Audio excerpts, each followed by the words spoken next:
한 주간 잘 지내셨어요?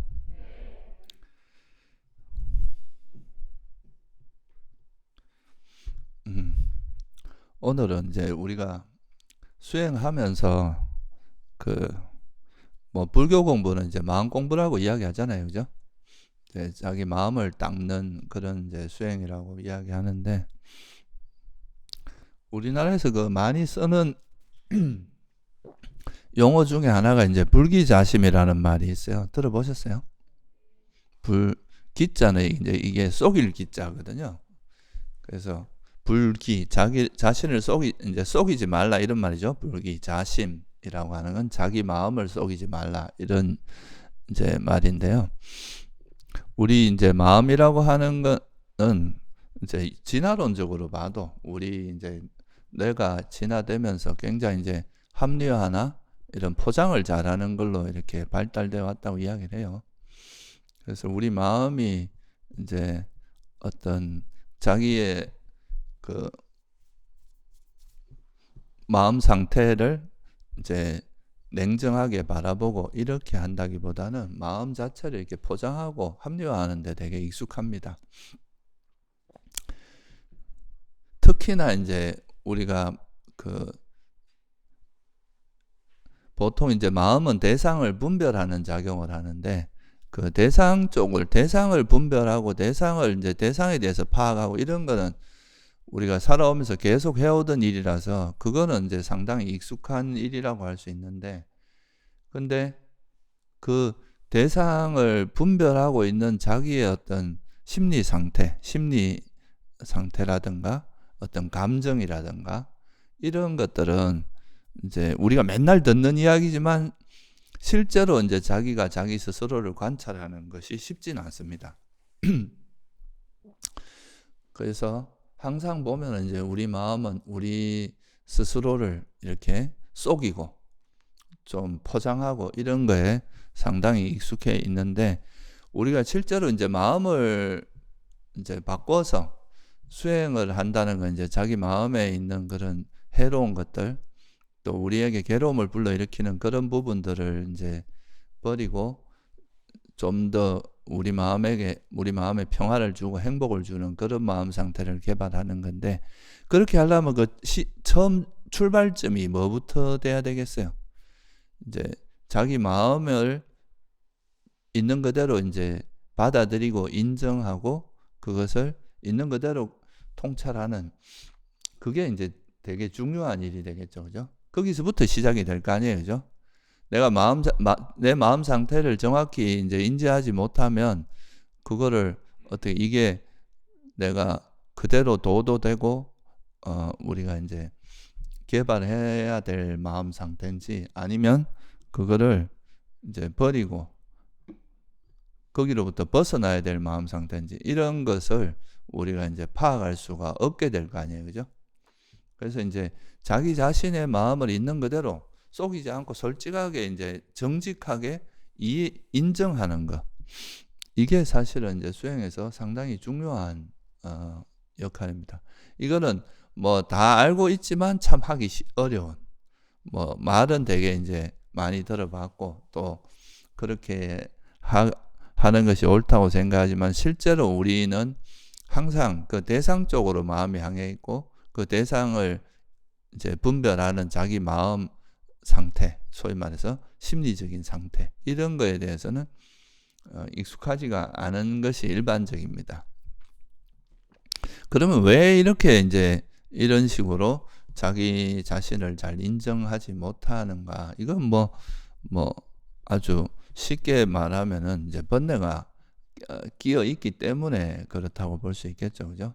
내가 예를 들어서 이제 여러분들이 뭐 원하는 게 있을 때는 거기에 원하는 거에 대해서 대의명분이나 뭐 그런 이제 이유를 대야 되잖아요, 그죠? 그러니까 뭐 그 이유를 댈 때 뭐 우리 그러니까 절집안에서는 제일 많이 하는 것 중에 하나가 이제 보살행이라는 게 이제 이게 진짜 일종의 그 도깨비 방망이 같이 뭐 어디라도 갖다 붙이면 다 되는 거거든요. 그러니까 사실은 자기 욕망에 의해서 뭔가를 하고 싶은 건데 그거를 뭐 보살행이라 이름을 갖다 붙이고 그렇게 물론 이제 실제로 그런 마음으로 보살의 마음으로 하는 분들도 있겠지만 그렇지 않은 경우도 있습니다. 뭐 심지어는 포교를 위해서 뭐 술집을 열고 이런 경우도 가끔 있거든. 그런 게 뉴스에 보도되기도 하고 하거든요. 그러니까 그런 것은 이제 어찌 보면 보통은 보면 그래 이제 무슨 일을 자기가 하는 일을 정당화할 때는 거기에 뭔가 이유를 갖다 붙이는데 그거에 대해서 대의 명분을 갖다 붙이죠. 세속 같으면 뭐 권력이나 이제 이런 돈을 추구하는 사람이 다 뭐 세상을 위한다고 하고 사회 공익을 위한다고 하고 뭐 그렇게 하지만 실제 그 어떤 마음 깊숙한 곳에서 그거를 움직이는 동력은 자기 욕망인 경우가 많죠. 그래서 이제 그런 것도 어렵고 또 사실 자만이라고 하는 것도 사실은 이제 그런 내 마음을 솔직하게 인정하는 걸 저해하는 아주 큰 요인 중에 하나입니다. 내가 이제 남하고 항상 비교를 하고 또 특히 이제 이런 내가 더 뛰어나고 싶고 남보다 더 훌륭한 사람이 되고 싶고 수행도 더 잘하고 그렇게 되려고 하다 보면 거기서 이제 자기의 어떤 그 부족한 면, 그 자기가 솔직하게 인정해야 될 부분을 잘 인정 못하는 경우가 많을 수 있겠죠, 그죠? 이걸 드러내면 남이 나를 우습게 볼까봐, 그죠? 그러면서 이제 그런 걸 숨기고 이런 경우도 많습니다. 그리고 사실은 이제 출가자들도 이제 절에서 시간이 지나고 몇십 년이 지나다 보면 또 신도들이 기대하는 바가 있기 때문에 자기가 이제 뭔가 마음속에는 아직까지 번뇌가 많아도 그런 번뇌가 있다는 것을 말하기가 좀 드러내기가 되게 쉽지가 않거든요. 그러니까 이제 그런 거를 뭐 대중 속에서는 뭐 이렇게 굳이 꼭 필요하지 않으면 일부러 막 그렇게 하지는 않겠지만 자기 스스로가 이제 자기한테 그런 번뇌가 있고 아직은 부족한 게 있다는 걸 이제 스스로 인정하고 받아들이고 가는 거하고 그냥 그거를 아닌 것처럼 이렇게 하는 거는 상당히 다르거든요. 그래서 이런 것도 자만이라고 하는 것들, 나를 이제 좀 내가 뭔가 있는 것처럼 드러내려고 하면은 없는 것도 있는 척 해야 되고 그러다 보면 이제 그게 자기를 속이게 되는 그런 이제 일이 발생을 합니다.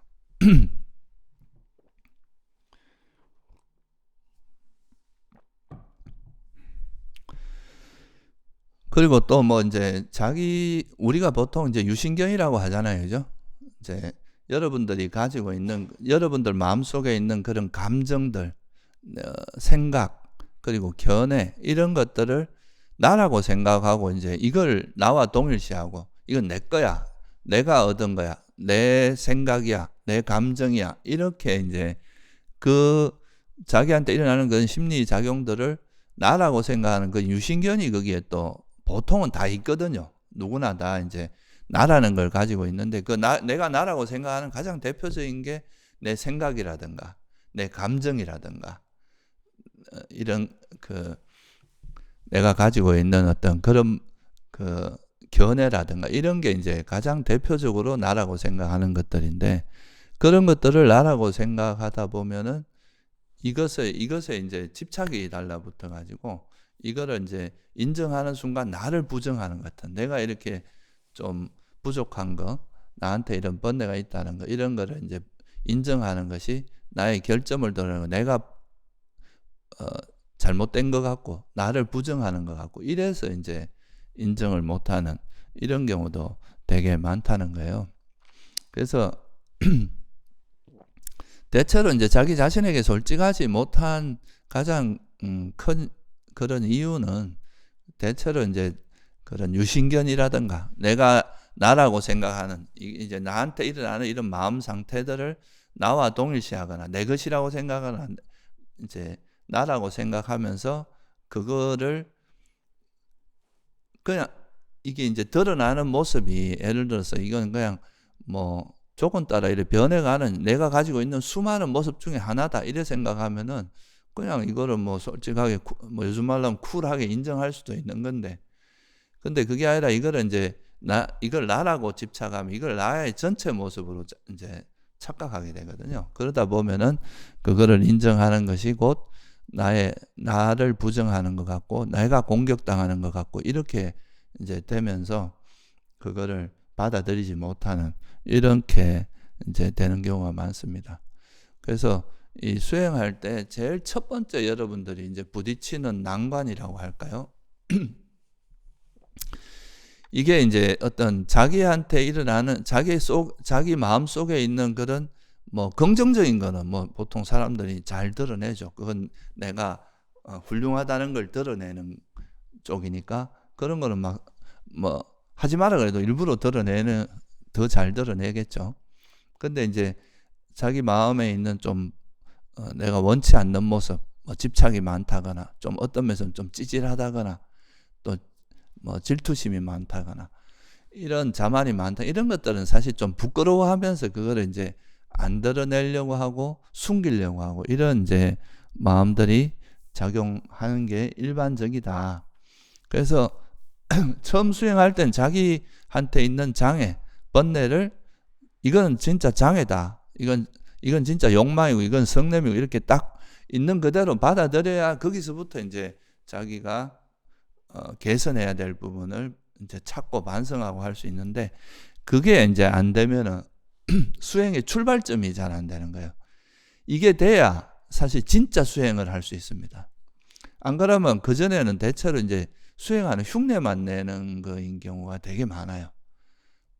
특히나 이런 이제 좀 되게 관념적인 말들, 뭐 원래 뭐 괴로움은 없는 거야, 뭐 원래 우리 마음 한 마음에서 일어나는 거기 때문에 이거 선도 없고 악도 없어, 뭐 이렇게 이제 두리뭉실하게 이렇게 치면 자기 마음을 거기다 숨기기 되게 좋거든요. 포장하기가.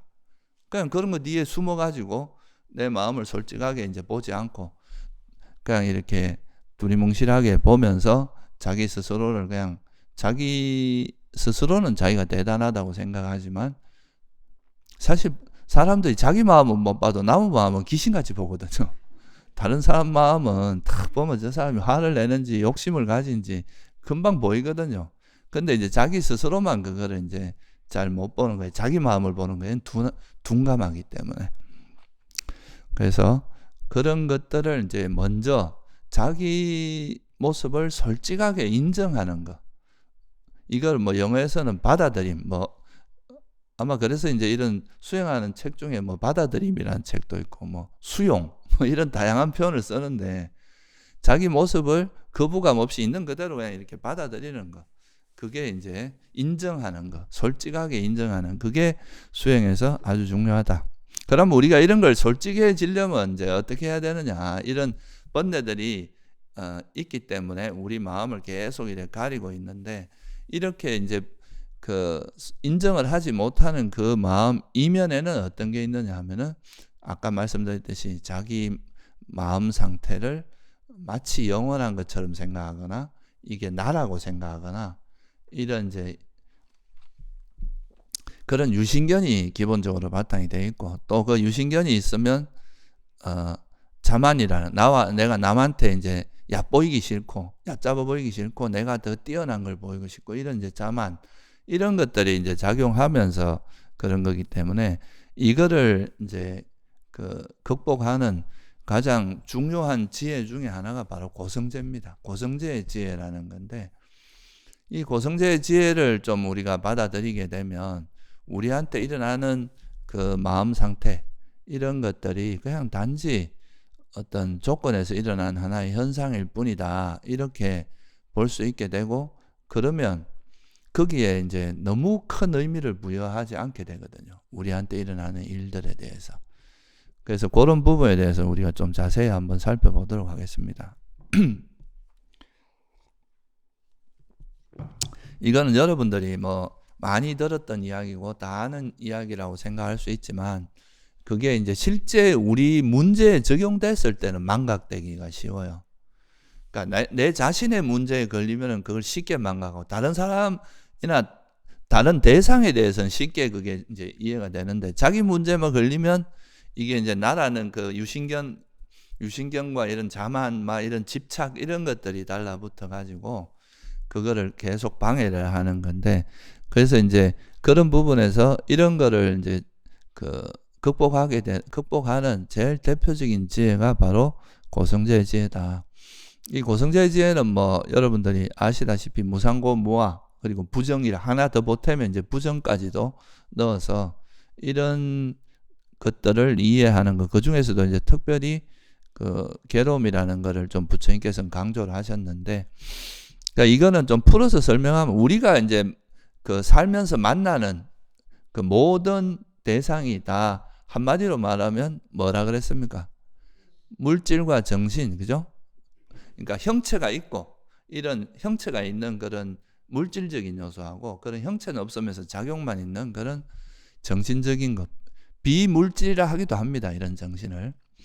그래서 그런 두 가지가 어우러져서 우리 삶이 이루어지는데, 그런 것들이 부처님께서 보시기에는 그런 것들 속에는 어떤 특정하게 이게 홀로 존재하는, 독립적으로 존재하는 건 없다.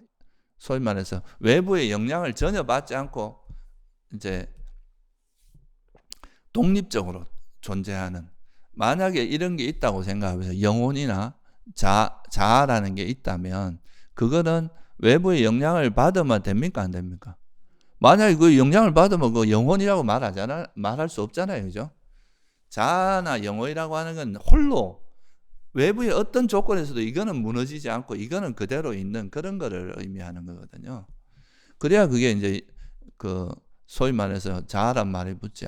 계속 변하는 거라면 우리가 그런 걸 자아라고 생각하지 않아요. 뭔가 영원하고 깨지지 않고 뭔가 엑기스처럼 이게 딱 절대 변하지 않는 그런 어떤 뭔가, 이거를 이제 생각하는 건데, 부처님께서 보시기엔 세상에 이제 그런 거는 없고 대부분은 이 세상에 있는 모든 건 다 뭐에 의해서 일어나냐? 상호작용을 한다는 거예요. 조건, 그죠? 어떤 여러 가지 조건이 결합됐을 때 뭐가 일어나고 또 그것이 조건이 바뀌면 또 이 현상도 바뀌는 거지. 그게 어떤 절대적으로 독립적으로 존재하는 건 없다.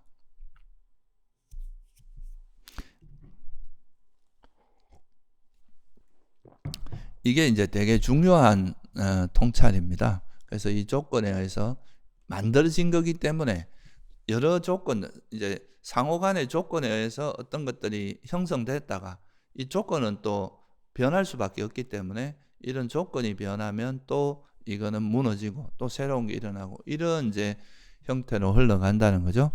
근데 그거를 그냥 한 가지로 표현하면 사람들이 약간 이제 너무 시야가 좁아질 수 있기 때문에 이 형성된 것의 특징을 한 가지로 그냥 딱 무하다 이렇게만 말씀하시거나 무상 이렇게만 말씀하신 게 아니라 이제 가장 중요한 세 가지 형태로 말씀하신 거죠. 그게 뭐예요? 무상하고 괴로움이고 무하다는 이 세 가지로 말씀하신 거예요. 그러니까 이거는 약간씩 초점이 좀 다릅니다. 무상이라고 하는 거는 이제 빨리어로는 아니자의 번역인데, 니자라는 건 영원하다는 뜻이거든요. 아니자라 그러면 뭐겠어요? 영원하지 않다 이 말이겠죠. 그러니까 우리가 지금 살면서 접하는 이런 현상들이 지금은 존재하고 있다고 생각하지만 이것이 언젠가는 어떻게 된다는 걸 이야기하는 겁니까? 여기서 없어진다는 거예요. 사라져버린다고. 그러니까 이것도 지금은 있지만 이게 몇백 년이 지나고 몇천 년이 지나면 이대로 존재할 수가 없이 뭔가 변형이 돼서 언젠가는 이게 없어져 버린다 이거죠. 그죠? 다른 걸로 변해버린다는 거죠. 우리 사람도 마찬가지예요. 지금은 멀쩡하게 앞에서 같이 이야기하고 말을 나누지만 이 100년 뒤에 있으면 여기서 존재할 사람 아마 없을 거예요. 그죠? 있을라나? 과학이 발달해서 수명이 좀 더 늘면은 좀 더 오래 사는 분이 있을 수도 있겠지만, 그래도 현재 존재하고 있는 듯이 보이지만 이거는 언젠가는 사라질 수밖에 없다는 이 부분에 초점을 맞추면 이거는 이제 무상하다고 표현하는 겁니다. 형성된 법은 지금 임시로는 있는 것 같지만 언젠가는 이게 사라질 수밖에 없다는 거. 그게 이제 첫 번째고, 그리고 두 번째는 이게 이제 형성됐다는 것은 이제 이게 사라질 수밖에 없다는 걸 내포하고 있다는 거니까 현재 이 상태가 정말 완전하고 확실하고 안정적인 상태냐? 이게 우리가 이제 보통은 이제 이런 물질 같은 경우도 나무나 이런 조직보다는 이런 쇠가 훨씬 더 안정적이고 단단하잖아요. 그죠? 그래서 오래 머물 수 있지만, 그렇다고 해서 이게 좀 상대적으로 이거보다 오래 있을 수 있다 이런 말이지, 이 만들어진 상태가 완전하고 절대 이게 침해받지 않고 이 상태로 영원히 있을 수 있는 건 아니잖아요. 그죠?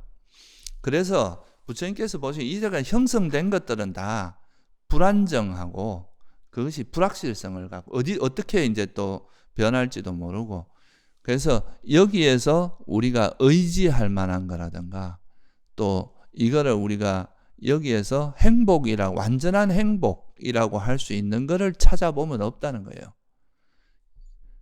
우리가 현재 내가 가지고 있는 상태가 정말 외부 조건에 전혀 영향을 받지 않고 현재 이 상태로 영원히 이 상태로 머물 수 있다면 그거는 행복이라 할 수 있죠. 그죠? 이건 변화가 없으니까. 물론 이제 괴로운 상태로 영원히 가면 안 되겠죠. 행복한 상태로만 영원히 갈 수 있다면 그거는 행복의 요소가 있다고 말할 수 있는데, 근데 이 부처님께서 형성된 법이라고 하는 거는 현재 이 상태가 아무리 지금 상태가 좋은 상태라 하더라도 그게 불확실하기 때문에 언젠가는 무너질 수밖에 없기 때문에 이것 자체가 여기서 이걸 완전한 행복을 담고 있다고 볼 수 없다는 거죠. 그래서 이건 뭐라고 표현하는 거예요? 이건 현재가 괴롭다 이런 뜻은 아닙니다. 괴로움이라는 뜻은 현재 행복할 수도 있잖아요, 여러분도. 그죠? 그러니까 내가 예를 들어서 제일 대표적인 게 행복한 느낌 같은 건데, 우리가 이제 행복을 추구하는데 현재 상태가 내가 되게 만족스러운 상태예요. 그런데 이 상태가 영원히 지속된다면 이건 진짜 만족스럽고 완전한 행복이다 이렇게 말할 수 있는 거죠. 그런데 조건에서 형성됐다는 것은 현재 상태가 아무리 만족스러워도 언젠가는 어떻게 될 수 있다는 거예요. 이게 괴로움이 일어날 수밖에 없다. 예를 들면 우리가 비상비비상처라고 하는 그런 세상에 거기에 이제 태어난 존재는 수명이 최대 84,000대급이라고 합니다. 84,000대급이면 우주가 84,000번을 생겼다 사라졌다 생겼다 사라졌다 하는 동안에는 아무 괴로움이 없이 살아가는 존재인 거예요. 그게 어떻게 보면 그 정도만 해도 뭐 충분하지 않나 이렇게 생각할 수도 있는데, 근데 그 상태도 영원한 게 아니라 그 수명이 끝나고 나면 그 다음에 어떻게 될지는 담보되지 않는 거예요. 그게 이 상태가 행복한 상태가 아니라 괴로움의 상태로 바뀔 수 있는 가능성을 항상 갖고 있기 때문에 부처님께서 행복이라 한 것은 완전한 행복을 의미합니다. 근데 이게 완전하진 않은 거죠. 그래서 이런 것조차도 뭐라고 본 거예요, 부처님께서는? 이 괴로움이다. 괴로움으로 바뀔 수 있다. 괴로움의 속성이 있다. 이렇게 본 거죠. 그래서 이거는 이제 무상한 것은 이게 형성된 법의 첫 번째 특징은 현재 이 존재하는 채로 영원히 존재하는 게 아니라 사라질 수밖에 없다는 무상함의 특징을 갖고 있고, 또 하나는 이 상태로 완전하게 있을 수 없다. 언젠가는 이게 변할 수밖에 없다는 거죠. 언젠가는 이게 무너지기 때문에, 그래서 이거는 이 상태 자체가 괴로움의 속성이 있다고 말하는 거예요. 행복하다고 말할 수 없다는 거고, 그리고 또 무상하고 이제 특히나 이제 부처님께서 부처님께서 법을 설하는 거는 우리 존재들도 그렇고 다 뭡니까? 괴로움에서 벗어나기 위해서 이제 이런 수행을 하는 거잖아요. 그죠? 근데 보통 사람들은 어떻게 생각하냐면 내가 이 존재하는 이 상태로 영원히 행복하고 싶은 이게 일반적인 욕망이잖아요. 그죠? 안 그렇습니까? 내가 그냥 나라는 존재가 있어가지고 그 상태로 영원히 행복하기를 바라는 이게 이제 일반적인 건데, 근데 부처님께서 보시기에는 형성되는 순간 이거는 이대로 영원할 수가 없기 때문에 이거는 이 상태로 행복한 것은 불가능하기 때문에 형성된 것은 괴로움이다 이렇게 말씀하신 거예요. 그러니까 이게 괴로움이라는 것에 대한 이해가 충분히 괴로움의 이제 괴로움을 철저히 알아야 괴로움의 소멸도 아는 거. 완전한 행복을 실현하기 위해서는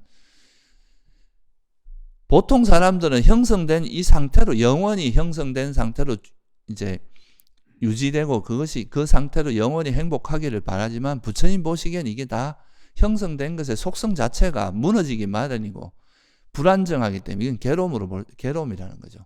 그래서 결론은 뭐예요? 태어난 상태로 영원히 행복할 수 있는 방법은 없다고 보신 거잖아요. 그러면 어떻게 해야 돼요? 이 윤회에서 벗어나야 이게 완전한 행복을 실현할 수 있지. 이 윤회하는 한에 있어서는 그 행복에서 벗어날 수 없다고 보신 게 괴로움에 대한 통찰이거든요.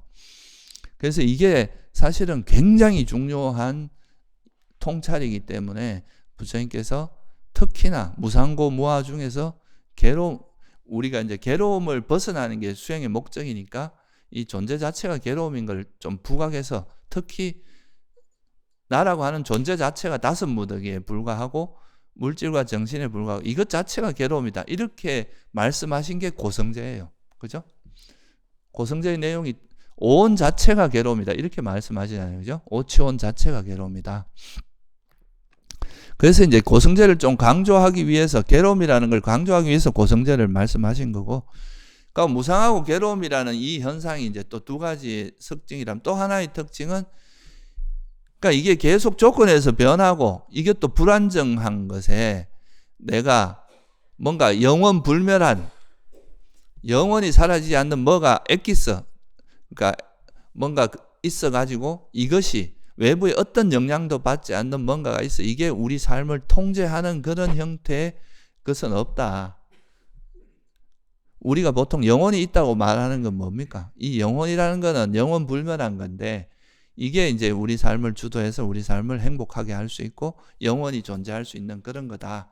이렇게 생각하는 건데 부처님 보시기엔 이 세상에 형성된 건 다 무상하고 괴로움이 특징이 있기 때문에 그런 거는 없고 또 이렇게 사라지기 마련이고 괴로움인 것을 내가 통제할 수는 없다는 그런 특성을 가진 거를. 일부는 통제할 수 있겠지만 여러분이 일어난 마음이요 사라지지 말라 한다고 해서 안 사라질 수 없다 이거죠. 그죠? 태어난 존재 죽지 말라 한다 해서 안 죽을 수 없다는 거예요. 만약에 안 죽을 수 있으면 부처님께서도 안 돌아가셨겠죠. 열반에 들지 않았겠죠. 만약에 영원히 머물 수 있다면 당신이 영원히 남아서 중생들에게 법을 설해주는 게 훨씬 이익이지 왜 죽음을 맞이하셨겠어요. 그죠? 근데 태어난 존재는 죽을 수밖에 없다는 걸 몸소 당신이 그렇게 설하셨고 실제 당신의 몸도 그렇게 되는 걸 보여주신 거죠. 당신도 죽을 수밖에 없다는 걸. 그게 이제 그리고 이제 뭐 괴로움인 것을 영원히 행복해라. 부처님조차도 괴로움을 느끼셨어요.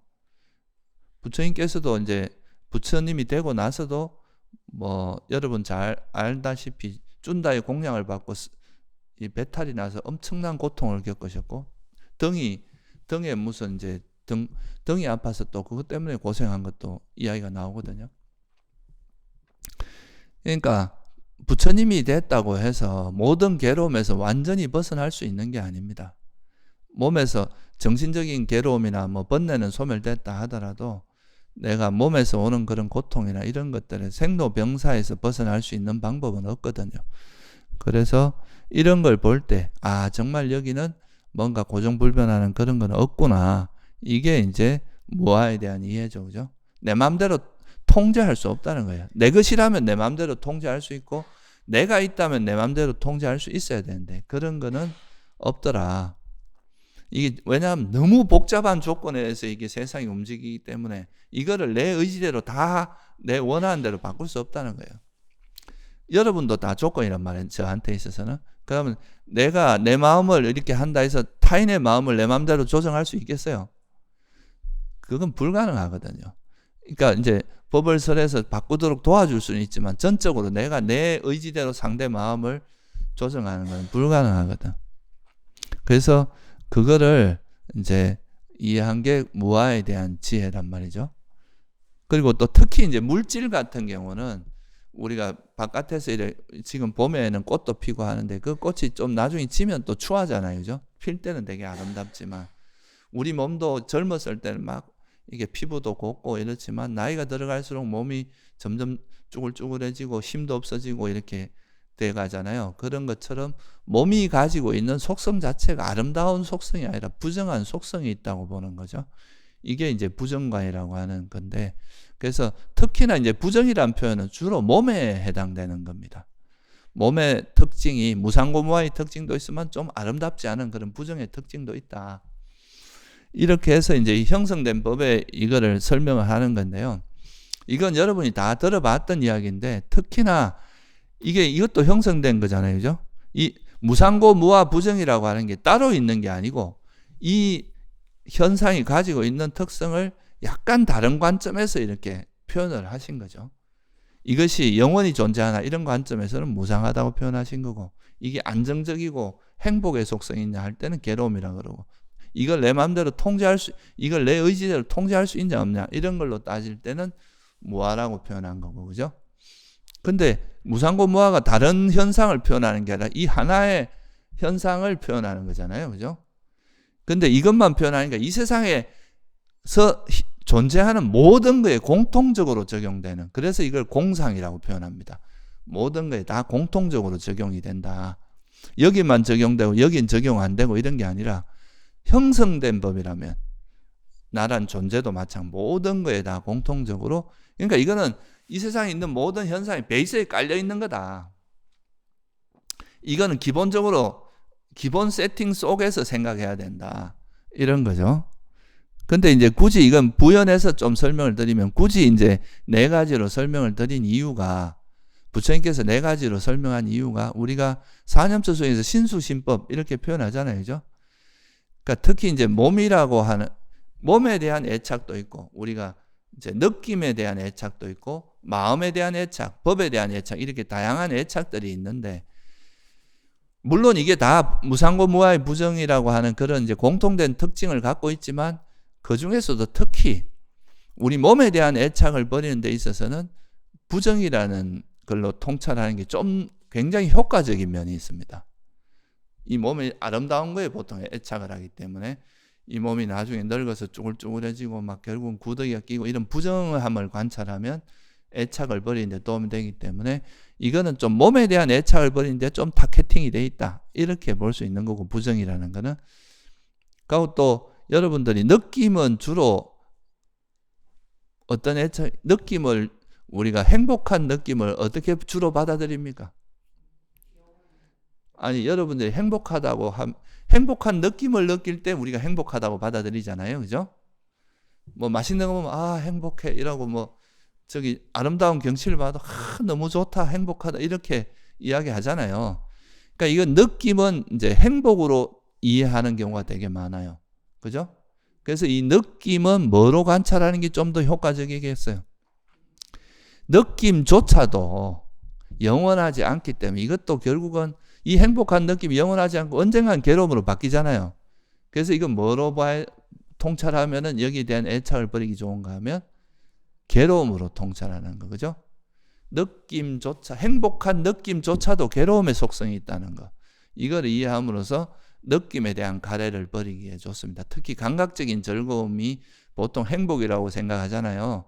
그것조차도 괴로움이라는 걸 이해하면은 그게 애착을 버리기가 좋거든.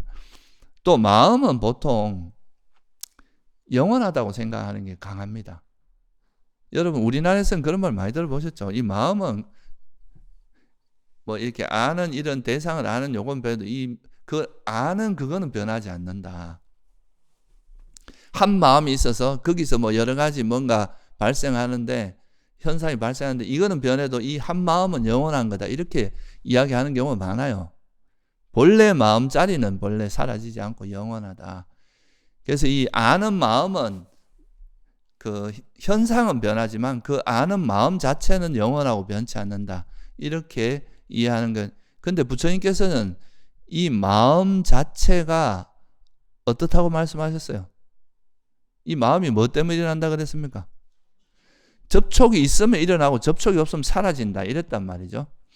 그러니까 이 마음이 절대적인 걸로 이야기한 적이 없어요, 부처님께서는. 그죠? 마음도 상황에 따라 조건에 따라서 이런 마음이 일어났다 저런 마음이 일어나고, 이걸 뭐로 비유했느냐 하면, 원숭이가 나무를 잡을 때 이 나무를 잡으면 이렇게 나무와 나무를 건너가려면 이 나무 잡고 요걸 놓고 다음 나무까지를 잡고 또 이 왼손을 놓고 오른쪽으로 다른 나무까지를 잡고 이래야 건너갈 수 있잖아요. 그죠? 그런 것처럼 우리 마음도 어떤 대상에 대해서 마음이 일어났다가 그것이 사라지고 나면 또 새로운 대상에 대해서 마음이 일어나고 이런 거지 마음이 영원히 쭉 지속되는 게 아니다. 그래서 이거 마음을 버리는데 효과적인 건 뭘 관찰하는 거겠어요?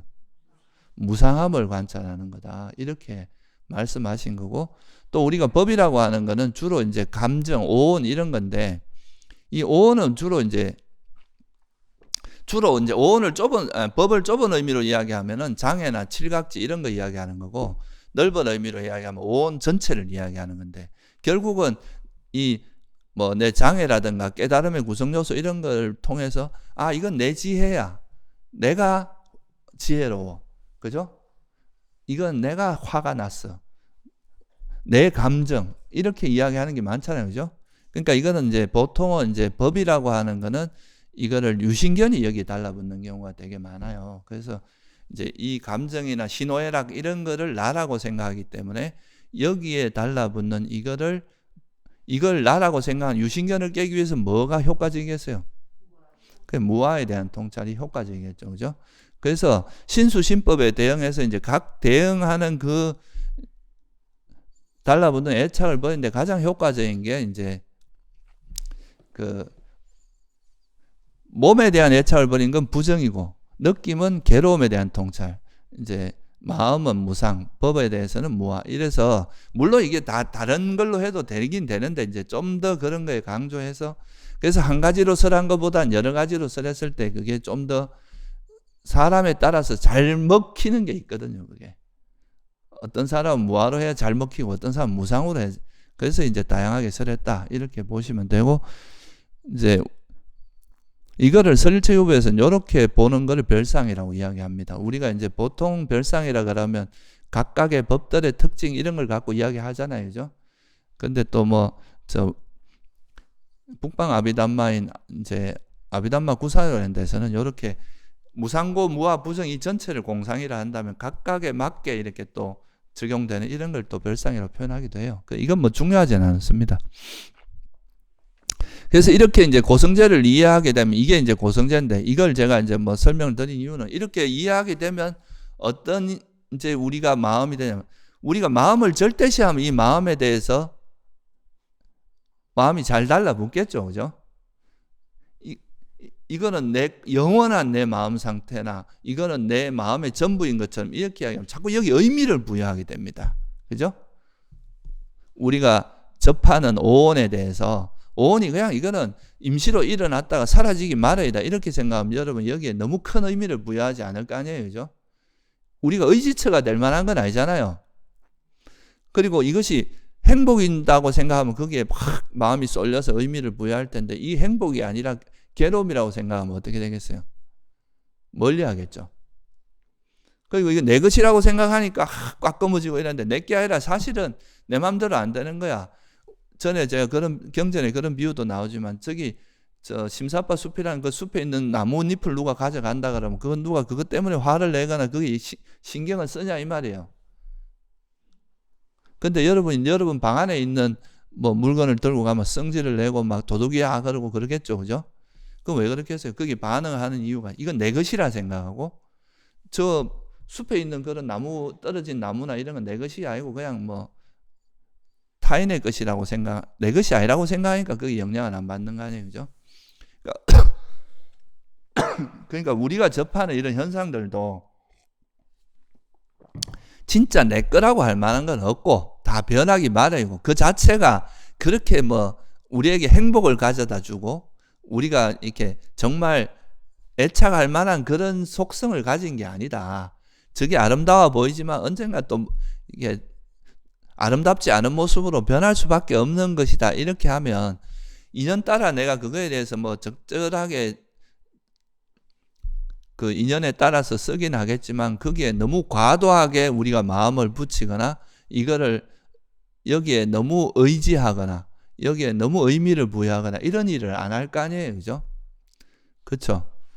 이게 무상고 무아 부정을 이해하면 우리가 현상을 보는 태도가 달라진다는 거예요.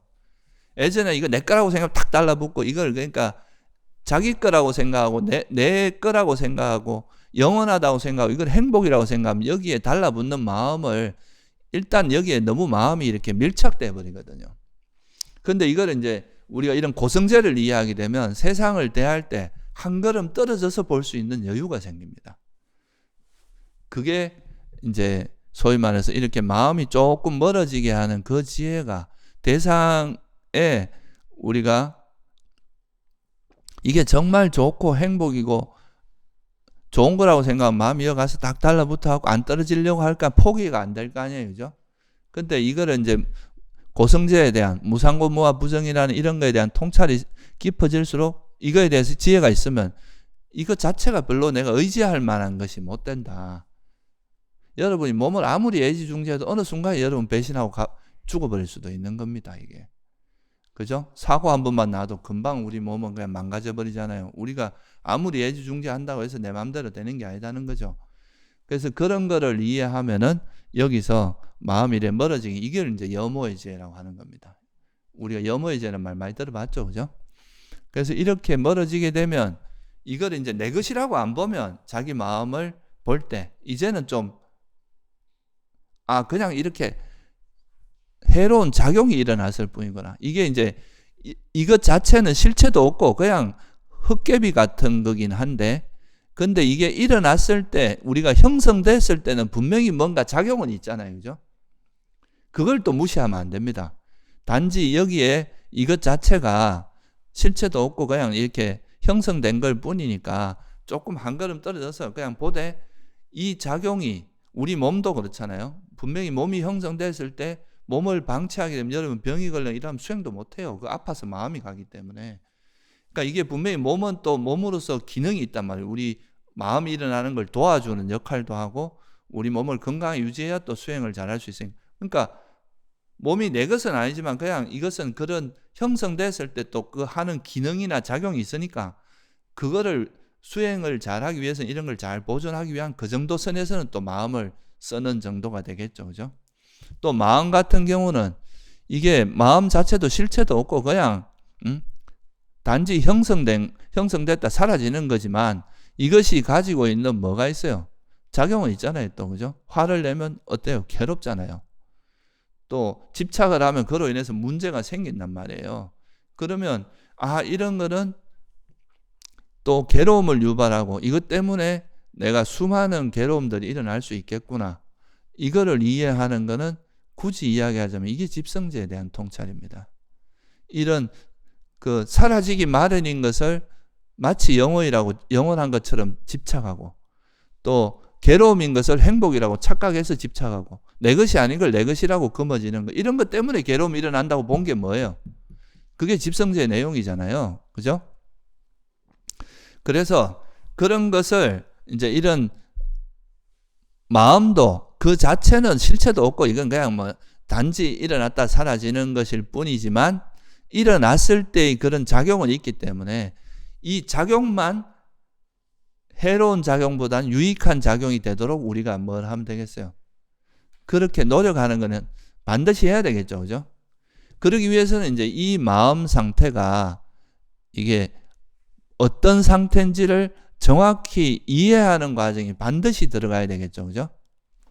그게 바로 오늘 이제 주제인 나 스스로를 내 마음에서 이게 정말 해로운 작용인지, 이 마음 자체는 사실은 무상하고 이 자체가 괴로움이고 정말 이거를 가까이 하고 집착할 만한 건 아니에요. 그러니까 이거는 이제 한 걸음 떨어져서 보되, 그렇지만 이 마음이 이렇게 움직이는 그 과정에서 일어난 작용은 있기 때문에 그 작용을 정확히 알아야 돼요. 정확히 알고 그거를 해로운 것은 버리고 유익한 건 개발하는 쪽으로 노력하는 거는 꼭 필요하다 이거예요.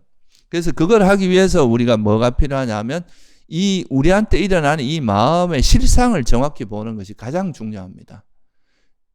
이걸 진짜 겉으로 드러난 걸 보는 게 아니라 뭘 봐야 되냐 하면 그것이 가지고 있는 실상을 봐야 돼요. 그래서 보통은 우리가 마음을 본다고 하면 사람들이 마음이 작용하면 대상을 주로 분별하는 쪽으로 작용하잖아요. 그죠? 그렇죠. 저 사람 저건 뭐고 저건 뭐고 이렇게 분별하는 쪽으로 작용하니까 그 분별하는 걸로 나타나는 거에 제일 전초, 제일 앞에서 제일 뚜렷하게 나타나는 게 주로 뭐겠어요? 생각입니다. 생각이 움직이죠. 저 사람은 어떻고 저 사람은 뭐가 그렇고 저 사람은 뭐가 그렇고 저 사람은 뭐 성격이 어떻고 저 사람은 뭐가 잘못됐고 이렇게 분별하는 생각을 가지고 있잖아요. 그죠? 그 생각이 주로 생각을 통해서 우리가 대상을 분별하거든요. 그러니까 주로 우리가 분별하는 건 대상이 생각인데 이 생각의 내용이 좋다고 해서 내 마음도 선하다고 볼 수 있습니까? 그러니까 이게 이제 보통은 생각의 내용을 가지고 사람들한테 이야기를 하거든요. 근데 보통 이제 생각의 내용만 보는데 이런 대상을 분별하는 것을 보는 것은 일종의 이제 우리 마음이 작용할 때는 신수신법이라고 아니 색수상행식이라고 하는 5가지가 같이 작용할 거 아니에요, 그죠? 근데 생각이라고 하는 게 작용되는 건 일종의 행원이 작용하는 이제 생각이 작용하는데 그 생각의 이면에 이 대상에 대해서 내가 우호적으로 이 생각을 하고 있는지 아니면은 그 생각, 그 대상에 대해서 집착을 가지고 하고 있는지, 화를 가지고 그 대상을 분별하고 있는지, 이게 분별 자체는 여러분도 다 합니다. 수행 안 한 사람도 다 할 수 있어요. 근데 그 생각을 이렇게 움직이게 하는 그 심리 상태가 탐욕이 있는 상태인지 없는 상태인지 성냄이 있는 상태인지 없는 상태인지 이걸 보는 거는 쉽지 않아요. 그게 사실은 그거를 볼 수 있어야 뭘 본다고 이야기한다고요? 그게 마음을 본다고 이야기하는 겁니다.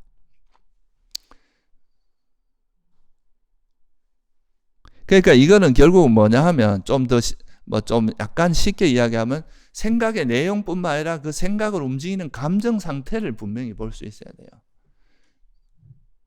근데 대부분의 제가 이제 많이 경험을 해보다 보면 이게 많은 사람들이 자기 생각 보는 걸 마음 본다고 착각하는 경우가 되게 많아요. 그러니까 그 생각의 내용만 이제 가지고 내가 예를 들어서 부처님 말씀을 이제 전하고 말을 하면은 그 말하는 속에 내 자만이 있을 수도 있고, 그죠?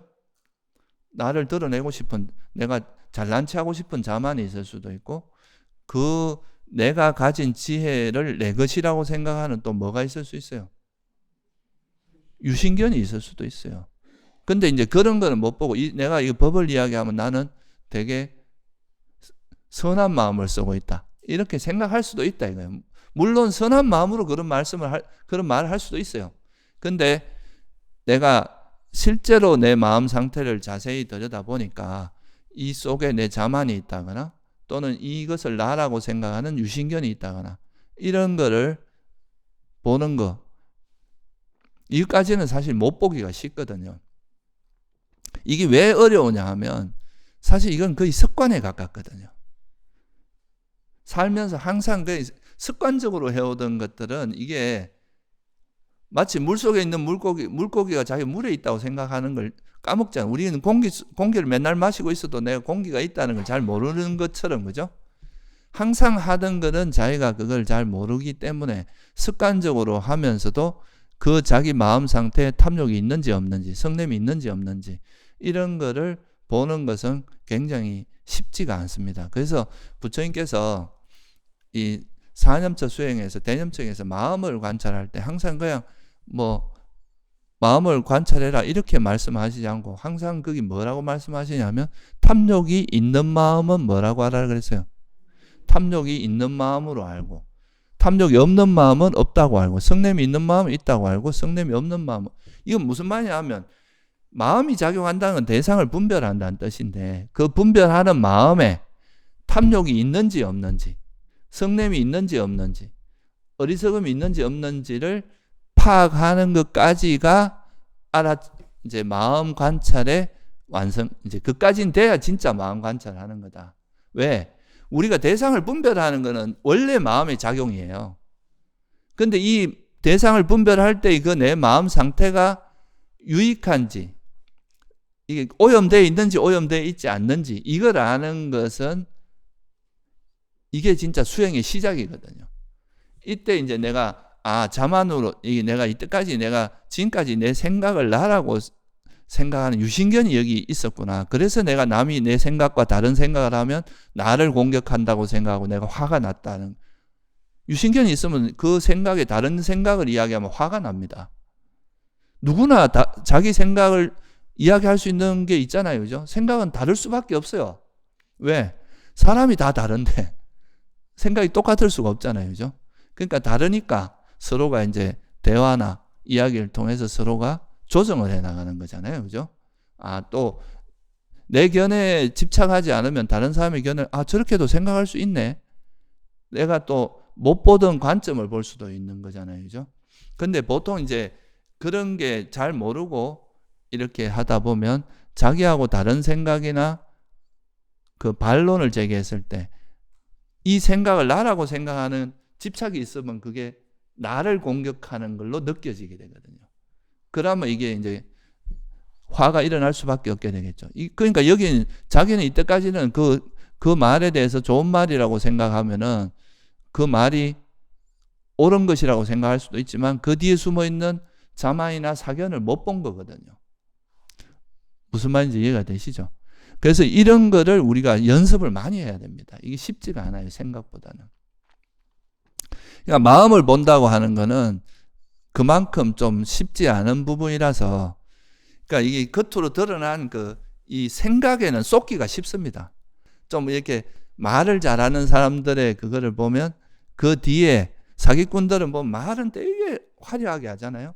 근데 그 뒤에는 이 사람을 쏙이 먹겠다는 그 심리 상태는 그런 거란 말이에요. 자기 이익을 취하고자 하는. 그죠? 그러니까 이 생각이라고 하는 건 얼마든지 포장이 가능하고 그 속에서 이제 그 뒤에 숨어 있는 자기 심리 상태 있잖아요. 그 마음이 이런 자만이나 사견이나 어리석음이나 탐욕이나 성냄에 오염됐는지 안 됐는지 그런 거를 명확히 볼 수 있는 것. 이거를 보는 힘이 되게 수행력하고 관계 있어요. 실제로 말은 누구나 잘할 수 있어요. 그러니까 말은 이렇게 들어갖고 뭐 좀만 외우고 하면 금방 잘할 수 있는데 이런 자기 속에 있는 이런 마음, 특히 견해, 좀 남들이 보기 힘든 자기 모습을 보는 거, 이거는 정말 이게 자기가 많이 내려놔야 가능해집니다. 실제로 내려놔야 가능해지는 거죠. 이걸 정말 내 모습이라 생각하면 내 허점을 안 드러내고 싶거든요. 그래서 항상 좋은 것만 보여주고 싶고, 그러니까 막 무슨 말을 할 때도 되게 포장해서 말을 하지만 그 뒤에 숨어 있는 나의 마음 상태에 대해서는 외면하기가 쉬워요. 그런데 이제 이런 것들을 명확히 봐야, 그래야 이거 마음을 총체적으로 보는 게 돼요. 그 생각은 어떻게 보면 한 부분인 거예요.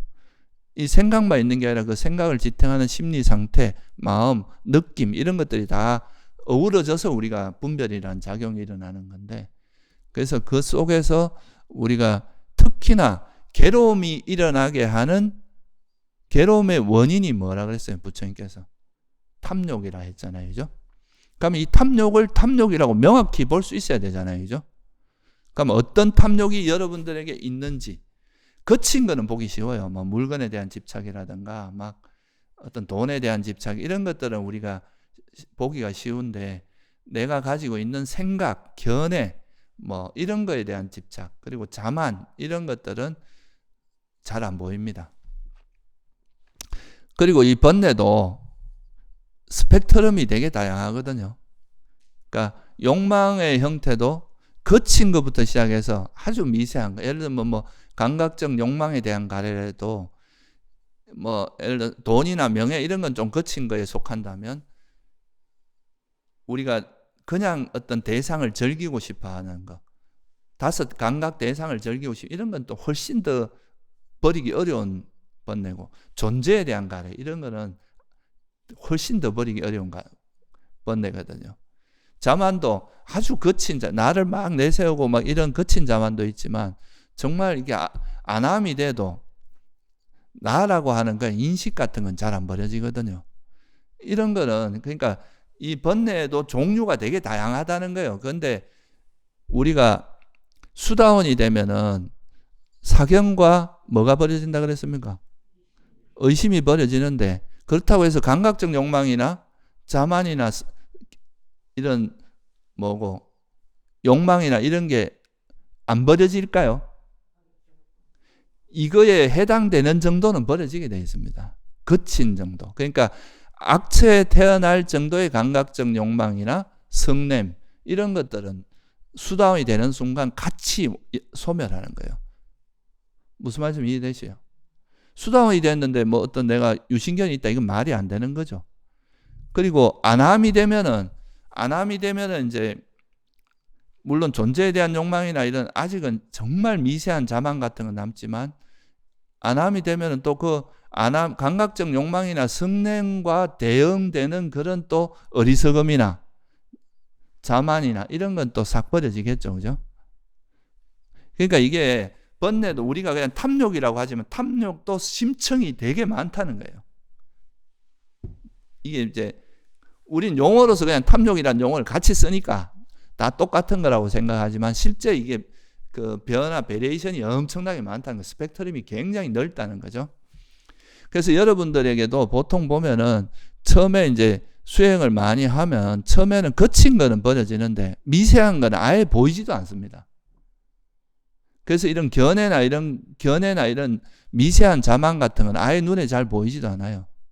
그러니까 이게 없다고 생각하는데 실제로 보면은 이게 이제 그래서 사실 수행이 힘든 건 어떤 특별한 경계를 경험하는 것이 어려운 게 아니라 자기 마음에 있는 이런 숨어 있는 습관이 돼서 잘 드러나지 않는 이런 번뇌를 하나하나 이렇게 드러나게 해서 그걸 알아차리는, 이게 훨씬 힘듭니다. 우리가 세속에서도 수행하는 사람들이 보면은 어떤 되게 신비한 경계 경험했다 뭐 이런 거는 많이 듣지만 그 속에서 실제로 그 자기 속에 있는 그런 거를 경험하고 그걸 막 자랑하는 속에는 이 경험을 나라고 생각할 수도 있고, 그죠? 이 경험을 내가 이런 좋은 걸 경험해서 하고 드러내는 또 자만이 숨어 있잖아요. 이런 거를 보는 힘은 별로 없어요. 대부분 다 대상에 가 있습니다. 이 자기 마음을 명확히 보는 거, 이거는 정말 훈련을 많이 하지 않으면 되게 어려워요.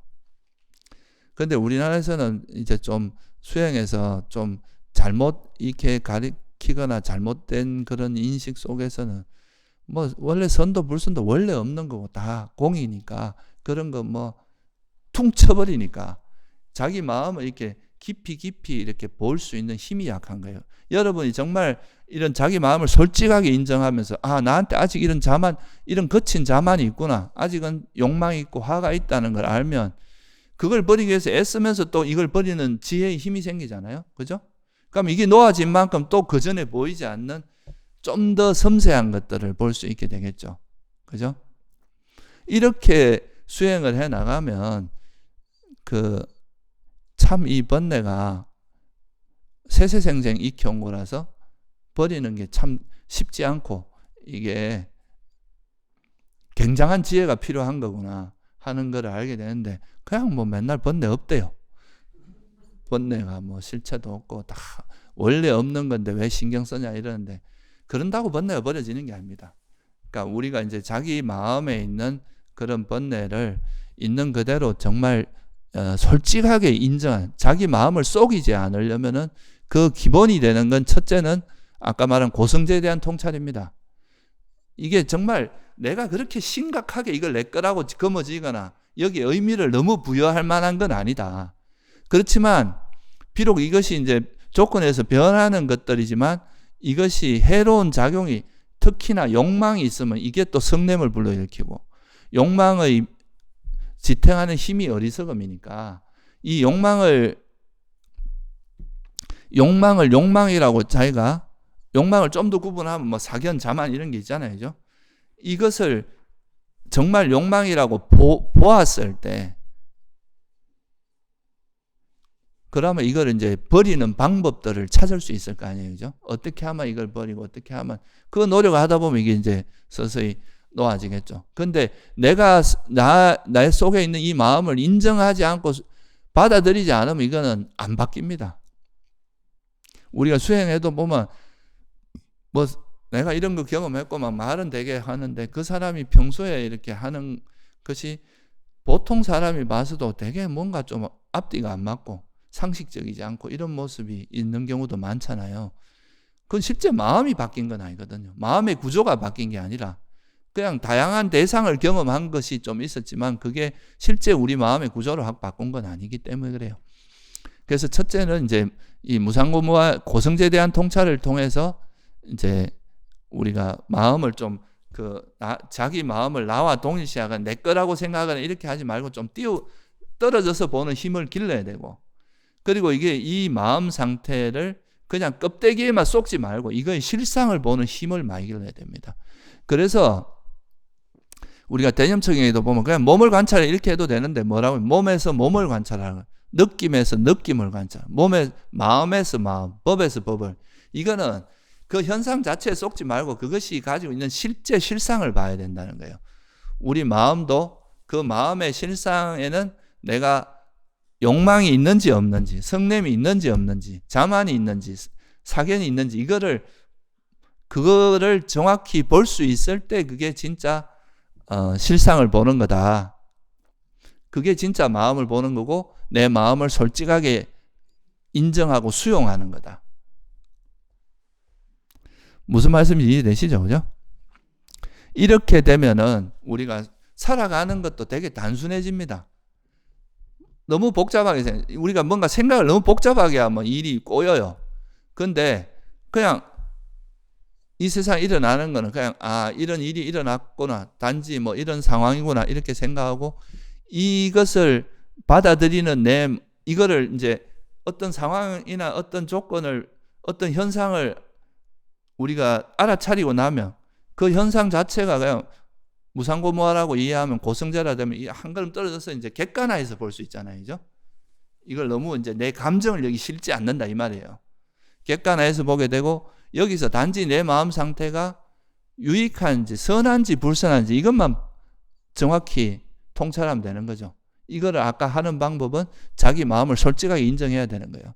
탐욕이 있는 마음인지 없는 마음인지, 자만이 있는 마음인지 없는 마음, 성냄이 있는 마음인지 없는 마음인지 이것만 딱 인정하고, 만약에 탐욕이 있는 마음이면 어느 쪽으로 노력해야 돼요? 이걸 버리는 쪽으로 노력만 하면 돼. 이건 뭐 내가 이거 버리기 싫어, 나 이거 잡고 싶어, 내 건데 뭐 이렇게 해봐야 머리만 아프고 그렇게 해봐야 그게 힘만 듭니다. 그리고 만약에 이게 유익한 거라면 어떻게 해야 되겠어요? 이 상태로 개발하면 된다 이거죠. 이렇게 생각하면 우리가 상황을 판단하거나 상황을 이해하는 것이 되게 단순해지거든요. 근데 내가 어떤 일어난 일에 대해서 이거는 뭐 정말 내가 얼마 몇십 년 동안 고민해 갖고 한 건데 여기에 대한 의미를 부여하다 보면 이제 이게 버려야 될 걸 뻔히 알면서도 못 버리는 거예요. 애착이 달라붙어가. 제가 그런 거 많이 보거든요. 내가 뭐 수행하는 사람도 10년 동안 어떤 수행을 했는데 그 수행법이 많이 잘못된 걸 알았어. 그러면 어떻게 해야 돼요? 과감하게 버려야 됩니다. 우리가 세속에서도 뭔가 자기가 뭐 몇십 년 했다고 해서 그걸 이건 내가 그동안 한 노력이 아까워서 버리고 못 버린다 이렇게 생각하면 이것도 그냥 조건에서 일어났는데 이것이 정말 궁극적으로 나한테 해롭고 안 좋은 거라고 생각하면 미련 없이 버려야 되고, 물론 버리는데 시간은 걸리겠지만 버리는 쪽으로 마음을 써야 되는 거죠. 근데 이제 거기에 대해서 의미를 부여하고 이러다 보면 그 집착이 안 떨어진다는 거예요. 그래서 이걸 버리는 그 힘이 바로 고성제고, 그리고 이 탐욕이 있는 마음이나 성냄이 있는 마음 이걸 정확히 통찰하는 이게 자기 마음을 속이지 않고 자기 마음을 솔직하게 인정하는 거, 이게 또 수행에서는 굉장히 중요한 그 출발점이 된다. 그거를 자기 마음을 자꾸 속이면 수십 년을 수행해도 수행이 제자리 걸음이 될 수밖에 없습니다. 왜냐하면 계속 포장만 하고 있으니까 오히려 더 새로운 번뇌가 더 커져가는 거예요. 그러니까 있는 그대로 본다는 말이 바로 이런 말이고, 그런 거를 여러분들이 좀 연습을 해서, 이게 다들 제가 이제 무상고무하면 다 한다고 생각하는데 이게 실제 자기 문제에 적용을 해봐야 됩니다. 내 문제에 내가 지금 과연 이거를 있는 그대로 보고 있는지, 아니면 자꾸 이거를 뭔가 저항하고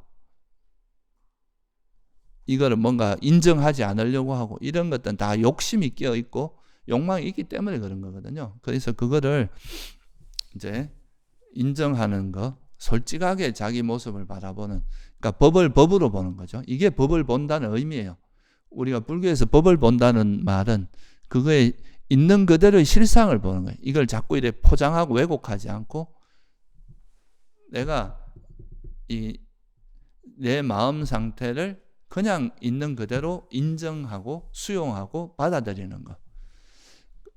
그래서 이제 이런 연습을 많이 하시다 보면 그게 이제 여러분이 그래 되면은 정말 이게 오히려 후련합니다. 그걸 받아들이면 후련하고 또 그렇게 함으로써 그것을 이제 그렇게 받아들이고 그걸 한번 변화시켜 보면 아, 이렇게 해야 내 마음이 변하는구나 하는 그것도 이제 알게 되고 그러면서 이제 수행에 힘도 생기고 그 힘이 이제 여러분들을 실제로 변화시킵니다. 그러니까 형식적인 변화가 아니라 실제 자기 마음의 구조가 변하면 그건 진짜 변하는 거거든요. 그래서 자기를 속이지 말고 이제 이렇게 하는 그런 수행을 좀 많이 하시기 바랍니다. 예, 오늘 여기서 마칠게요.